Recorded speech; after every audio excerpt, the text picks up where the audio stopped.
Mesdames et messieurs, bonjour. C'est un plaisir de vous retrouver sur les antennes de la RTS2 pour ce nouveau numéro de votre magazine Midi Actu. Voici le sommaire du jour. L'Assemblée nationale, le nombre des députés.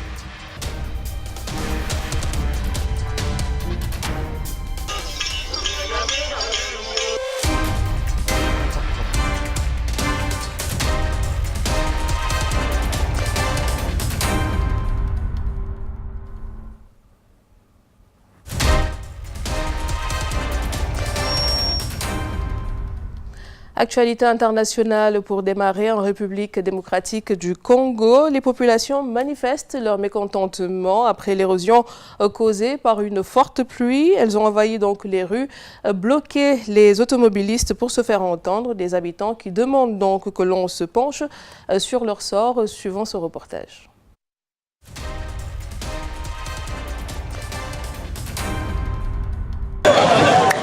Le trafic a été suspendu quelques heures ce lundi matin sur la route de Matadi à hauteur de la Cité Verte. Les habitants du quartier du Mez à Badiading ont investi cette route d'intérêt national, bloquant ainsi la circulation pour faire entendre leur voix. Une érosion vieille de plusieurs années a avalé leur maison et sa progression menace les lignes de haute tension de la SNEL. La tension est montée d'un cran à l'arrivée des éléments de la police qui auraient usé des gaz lacrymogènes pour disperser les manifestants violents qui commençaient à s'en prendre aux biens privés, caillasser les policiers. Ils ont perturbé l'ordre public, fort heureusement vite rétabli. Proche de la population, Olivier Saya, bourgmestre de la commune de Mongafula, accompagné du commissaire supérieur principal Liline Tamboué, a été obligé par la foule en furie à effectuer une descente sur le lieu du désastre. Sur proposition numéro 1 de la commune, une commission a été créée pour présenter la requête aux autorités compétentes pour des solutions urgentes. Cette érosion a emporté des maisons des officiers militaires au camp Badiading avec des pluies diluviennes. La population craint que la route de Matadi soit coupée et le quartier rayé de la carte de Kinshasa.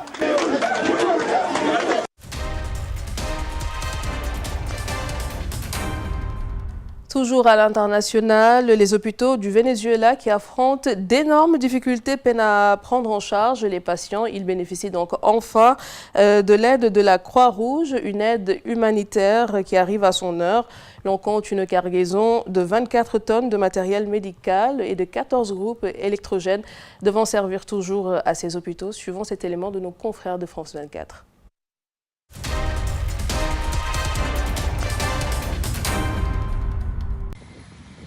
24 tonnes de matériel médical et 14 groupes électrogènes acheminés par avion depuis le Panama. Après des semaines de tractations, le gouvernement vénézuélien a laissé entrer ce mardi l'aide humanitaire offerte par la Croix-Rouge internationale. Nous remercions toutes les institutions, publiques comme privées, qui ont rendu possible l'arrivée de cette aide. Du matériel destiné à 8 hôpitaux et 30 centres médicaux et qui devrait bénéficier à 650 000 personnes selon le CICR.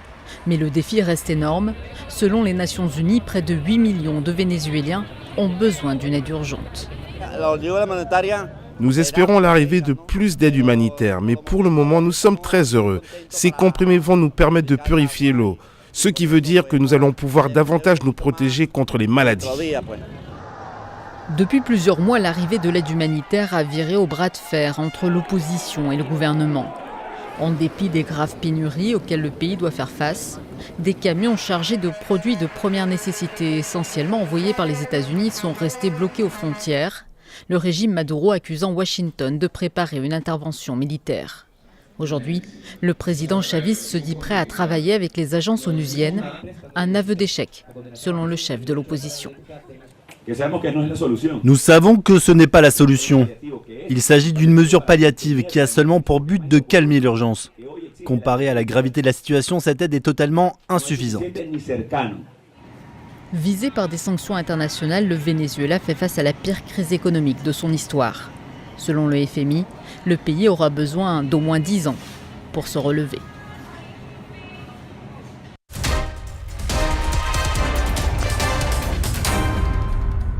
Donc, mesdames et messieurs, à présent, nous allons accueillir notre invitée du jour. Elle s'appelle mademoiselle Fatim Diagne. Elle est la chargée de communication de Ecoforum. Bienvenue à vous dans Midi Actu. Merci.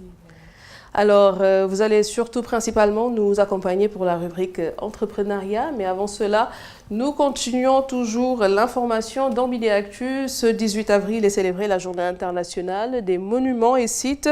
Prétexte donc sur l'actualité, pour revenir sur l'actualité phare de cette semaine, avec l'incendie bien sûr qui a ravagé la cathédrale Notre-Dame de Paris. Les forces se mobilisent justement pour sa reconstruction. Suivons cet élément.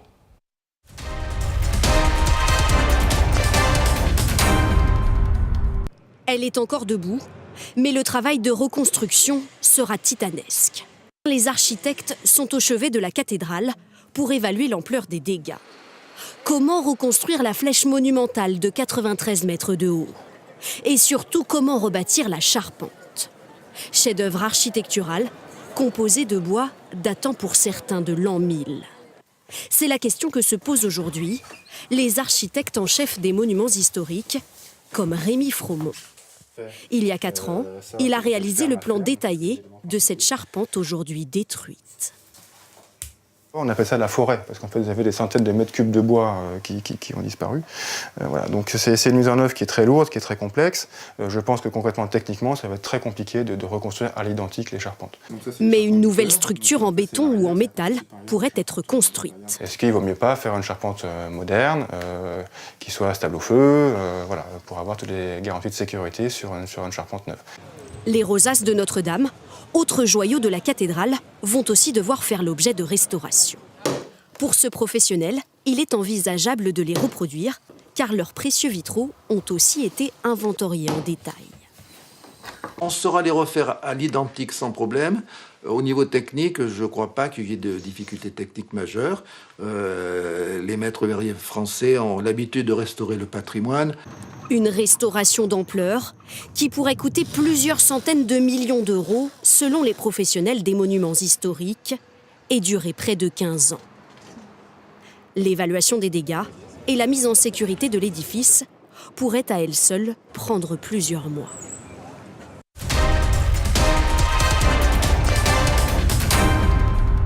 Alors, comme je l'ai dit tout à l'heure, mademoiselle Diagne, c'est l'actualité phare, en tout cas côté international, l'incendie de Notre-Dame de Paris. Mais aujourd'hui, on voit que vraiment les forces à l'international se mobilisent justement pour sa reconstruction.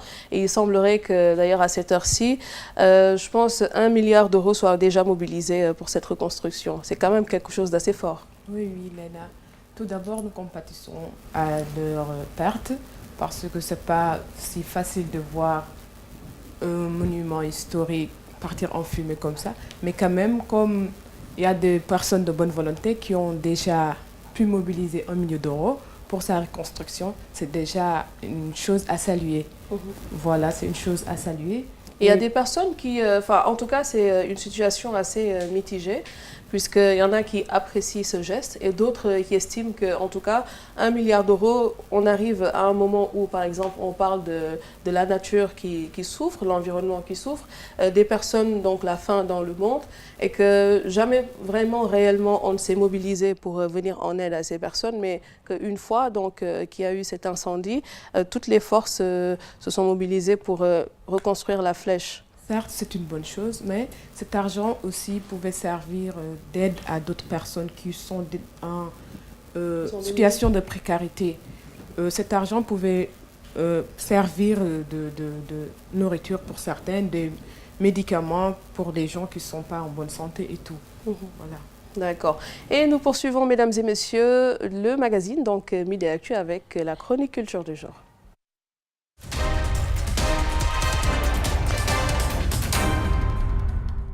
35e édition du Festival international de cinéma Vue d'Afrique de Québec. La réalisatrice sénégalaise Mamwouri Choubou est sortie donc du lot avec son film documentaire Fifir en pays Tchoubalo. Elle obtient donc ainsi le premier prix du long métrage sénégalais. Maïmounassi nous revient dessus.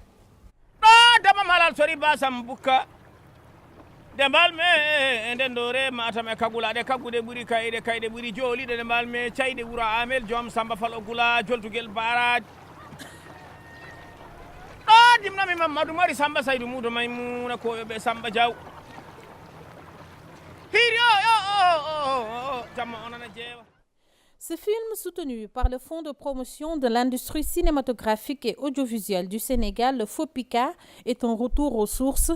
La réalisatrice Mamouri Choubou revisite les lieux de ses origines pour confronter ses souvenirs d'enfant à la réalité de la chasse au crocodile, le fifiré.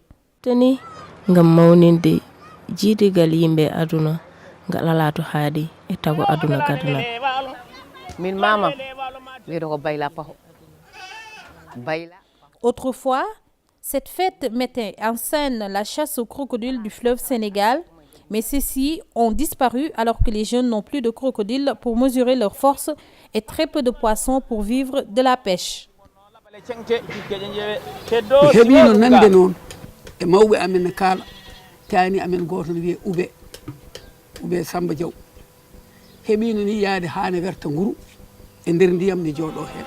e cukago am fof jinnaɓe am ina kalnannomi ɗin dartiɗi gella e alifal. Fifiré en pays Tchouballo est une immersion dans le peuple de pêcheurs traditionnels de la vallée du Nord Sénégal. Depuis toujours, ils chassent les crocodiles et les hippopotames du fleuve en usant de formules mystiques.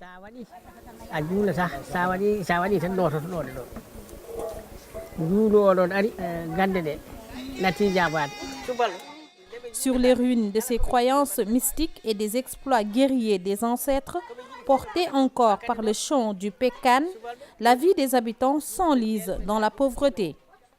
Cependant, un espoir subsiste, porté par le geste épique des femmes qui pourraient réensemencer le fleuve Sénégal.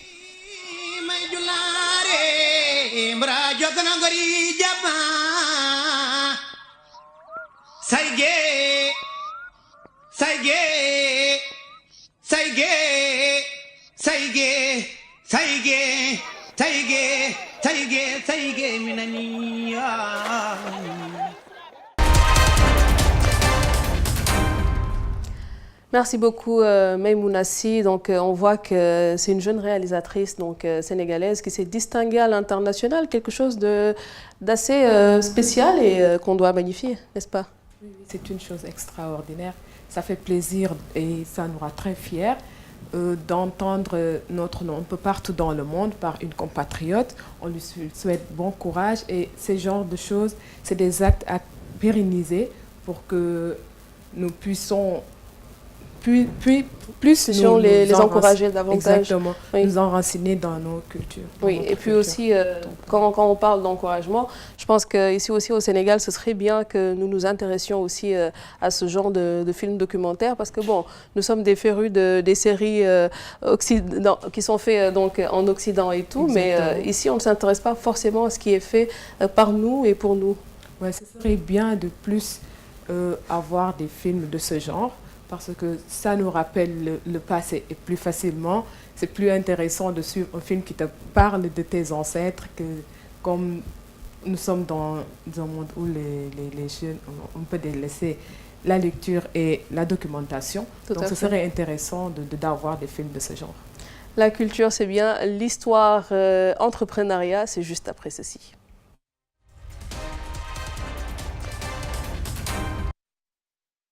Quatrième édition de la compétition. Oui, je suis un leader. Peut-on se baser donc sur le secteur informel pour développer l'Afrique? C'est le thème retenu donc pour cette quatrième édition. Ce 24 avril, de nombreux jeunes venant de différentes écoles de formation du pays vont se réunir pour se pencher sur cette question, suivant un extrait de l'édition précédente. En Afrique, nous ne sommes pas aux États-Unis, nous ne sommes pas en France, nous ne sommes pas en Russie. Nous avons un continent avec un contexte bien déterminé. Nous avons un pays, je dirais même un grand pays, avec des cultures, des déterminants qui sont différents suivant d'autres pays. Donc il est important, nous en tant que population, qu'on s'active d'abord à maîtriser notre environnement immédiat pour nous permettre de nous développer nous-mêmes et d'apporter une contribution dans la construction de nos projets et dans la construction des projets de la collectivité. Tant que vos efforts vous servent uniquement. Pour moi, ce que vous faites est important, mais il n'y a pas beaucoup de sens. Mais il est important de regarder d'autres, nous en tant que population, d'autres personnes qui souffrent, d'autres personnes qui ont besoin d'être assistées pour leur apporter des soutiens constants. Et en ce sens, j'aimerais juste interpeller les jeunes. Une partie de la population qui m'interpelle beaucoup, car la réflexion de la jeunesse m'intéresse. Il est important aussi que vous soyez des acteurs incontournables pour vous. Pourquoi? Parce qu'aujourd'hui, nous avons des défis. Il faut qu'on commence à créer. Et je le répète encore, il faudrait qu'on commence à créer. Nous vivons dans un monde africain où l'essentiel de ce que nous utilisons est importé. Il faudrait qu'on le respecte, ce constat.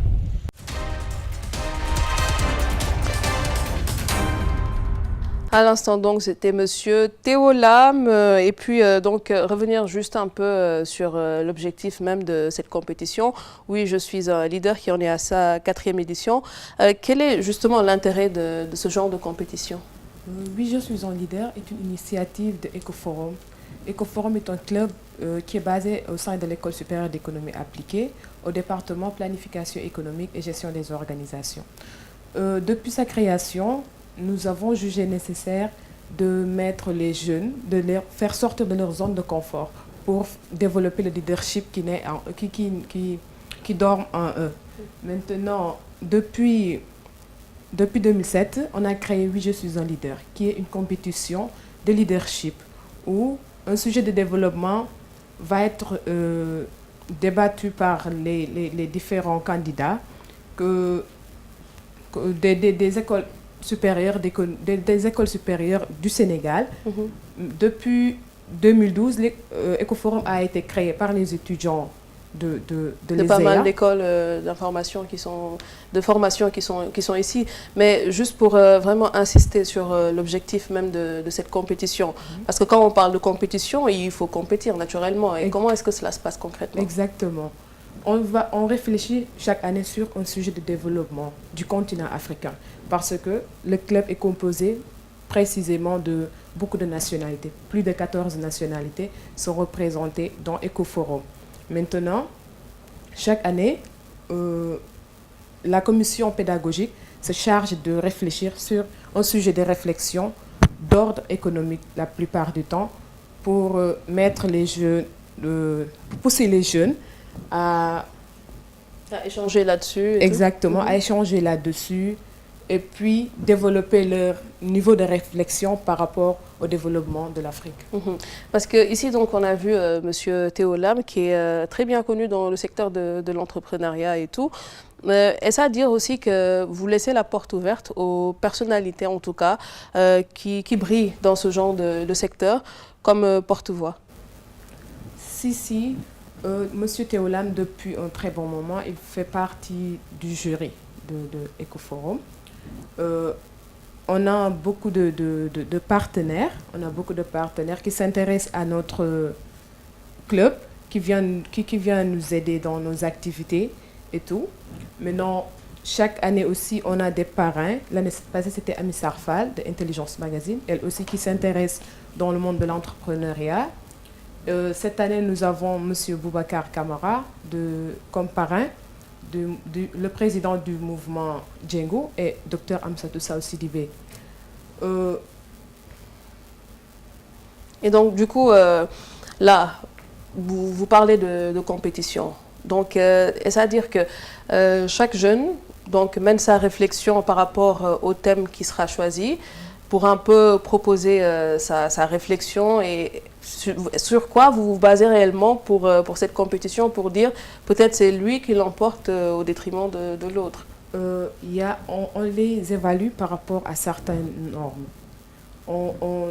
D'abord, par rapport à l'éloquence, leur pertinence, la maîtrise de leur sujet et puis le gestuel.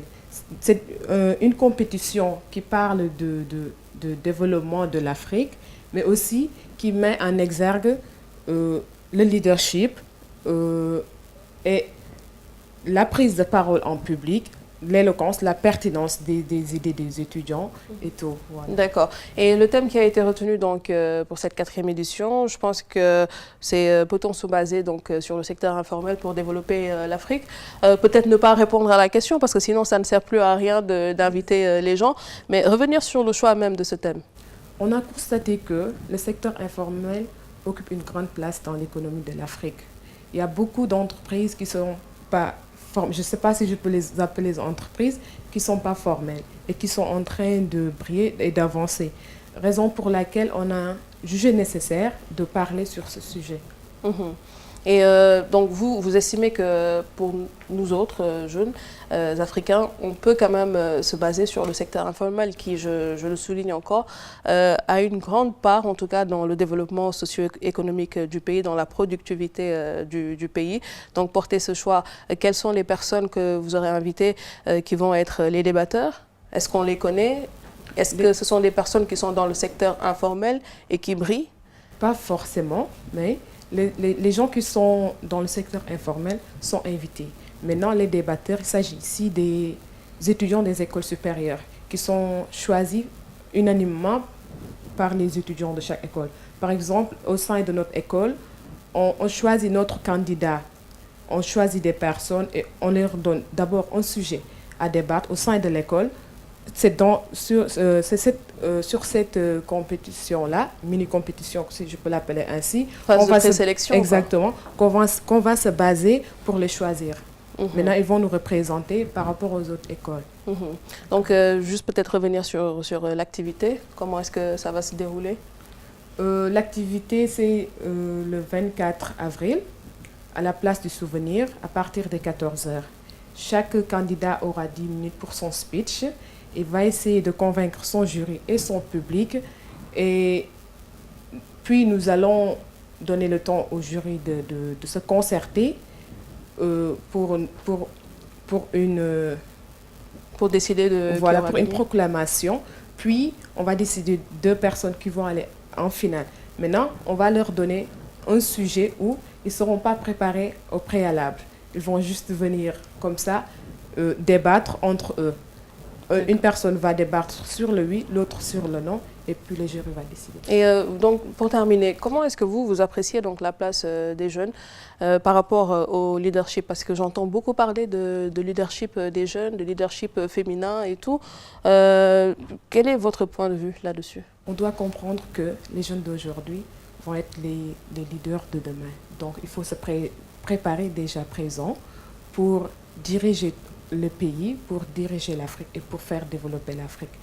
Et pour cela, ce serait intéressant de se baser sur les jeunes déjà présents pour leur préparer à leur futur poste et activité. D'accord. Merci beaucoup, Mademoiselle Diagne. Merci beaucoup, Léna. Voilà, c'était donc l'invitée aujourd'hui dans Midi Actu, Mademoiselle Fatim Diagne. Elle est chargée de communication de Ecoforum. Et c'est la fin également de ce magazine qui revient lundi à partir de 12 h sur cette même chaîne, la RTS2, que vous pouvez retrouver sur le bouquet Canal+ en HD, la chaîne 215 et le bouquet TNT, donc la chaîne 5. On se quitte tout de suite avec la météo du jour. Au revoir.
l'Assemblée nationale le nombre des députés.